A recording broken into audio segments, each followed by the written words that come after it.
تذكر يوما كنت تعانق دمعة الفكر تناجي الله في صبر وترجو رحمة تسري.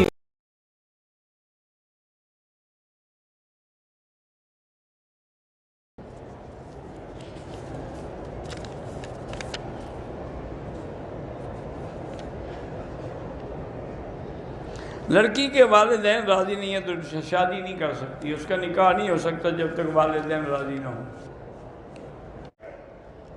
زندہ والدین کی عمرہ کر سکتے ہیں، کمرے میں تصویر ہو نماز ہو جاتی ہے کہ اس کو الٹا کر دیں گے نماز میں نظر نہ آئے۔ میرے دادا سب کے لیے ہم دعا کرتے ہیں، بچے کی ولادت قریب ہے، اللہ پاک صالح اور آسانی سے اولاد عطا فرمائے۔ حرم عمرے کے لیے آئے بغیر جوتے کے نہیں چل سکتا، ٹھیک ہے جوتا پاک ہو پہن سکتے ہیں۔ اگر بواسیر کی وجہ سے احرام کو خون لگ جائے دھو ڈالیں۔ اللہ جن کی بھی اولاد نہیں ان کو اولاد عطا فرمائے۔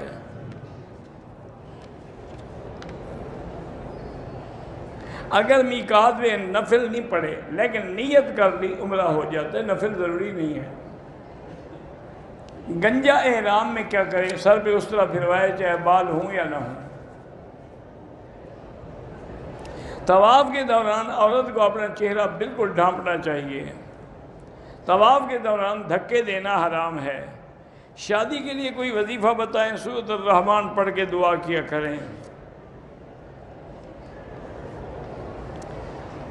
عصر نماز کے بعد طواف اور صفا مروا کر سکتے ہیں، 2 رکعت مغرب کے بعد پڑھیں، ہاں ایسا ہو سکتا ہے۔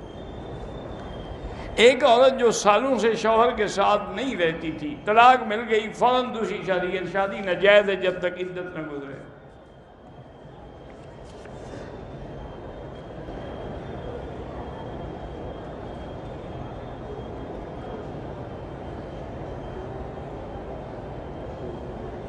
وہ قرآن کھولو اور بال نکل آئے، سب جھوٹے خواب ہیں، لوگ ایسے گھڑتے رہتے ہیں۔ میں نے بیوہ عورت سے شادی کی ہے، 1 سال ہو گیا، اس کا دل نہیں کرتا ہم بستری کو، جب میں بلاتا ہوں نہیں آتی ہے، جب دل کرتا ہے تو کہتی کہ میرا دل نہیں کرتا۔ آپ نے کیوں شادی کی تھی؟ اب برداشت کرو، بھگتو۔ ہاں اگر کوئی عورت آمدن تندرست بھی ہے، حیض بھی نہیں ہے، خامند اس کو بلاتا ہے اور نہیں آتی ہے تو صبح تک اللہ کے فرشتے اس پہ لعنت بھیجتے ہیں۔ زنا نہیں کر سکتے آپ اگر بیوی کہنا نہ مانے۔